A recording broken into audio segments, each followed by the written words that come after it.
মুহতারাম হাজিরিন, আল্লাহর হাবিব রাহমাতুল লিল আলামিন নবী যখন মেরাজ শরীফে গিয়েছিলেন, হযরত আজরাইল আলাইহিস সালাতু ওয়াস সালাম বসা। আমার রহমতের নবী রাহমাতুল লিল আলামিন নূরুন আলা নূর নবী হায়াতুন নবী বলেন, আমি তাকায় দেখলাম আমার হযরত আজরাইল আলাইহিস সালাতু ওয়াস সালামের দুই পায়ের মাঝখানে সাত আসমান জমিন সব দেখা যাচ্ছে। সুবহানাল্লাহ। আর তার সাথে একটা বড় ডায়েরি স্ক্রিন খোলা। আমি সালাম দিলাম, আসসালামু আলাইকুম, নো রিপ্লাই, জবাব আসলো না। আসসালামু আলাইকুম, নো রিপ্লাই, জবাব নেই। তৃতীয়বার আসসালামু আলাইকুম, সাথে উনি উঠে দাঁড়ালেন, দাঁড়াই বলেন, ওয়া আলাইকুস সালাম ইয়া রাসূলুল্লাহ হাবিবাল্লাহ, নবী ইয়া রাসূলুল্লাহ, আমি বুঝতে পারিনি আপনি সালাম দিবেন, আমাকে এমন কঠিন দায়িত্বের মধ্যে রাখা হয়েছে, এক সেকেন্ড পরিমাণ আমার এদিক ওদিক নজর ঘোরাবার সময় নাই।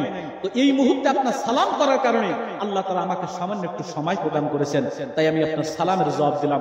আল্লাহ রাসূল বলেন, আজরাইল তুমি বড় ব্যস্ত মানুষ, তুমি তাড়াতাড়ি করে আমাকে বলো যে তোমার এই স্বপ্নে এই যে ডায়েরি দেখা যাচ্ছে এটা কি? উনি বললেন, এটা একটা স্ক্রিন। এটা কি হয়?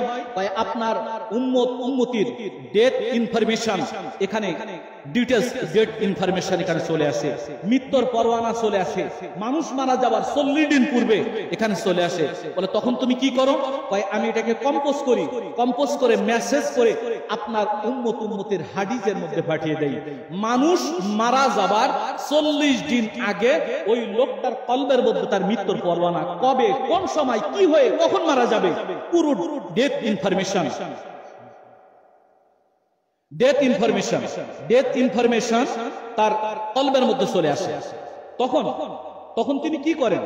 তখন যদি কলবের মধ্যে, আজরাইল সালাম বলছে, যদি আপনার উম্মতির অন্তরের মধ্যে, কলবের মধ্যে যদি রে থাকে, নূর থাকে, তাইলে ওই নূরের লাইটে ওই ব্যক্তি পড়তে সক্ষম হয় যে আমি উমুক দিন এই সময় এই হয়ে মারা যাব।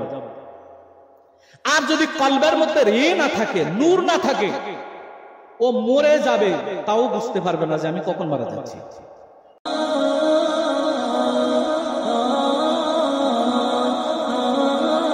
ZNS Nolta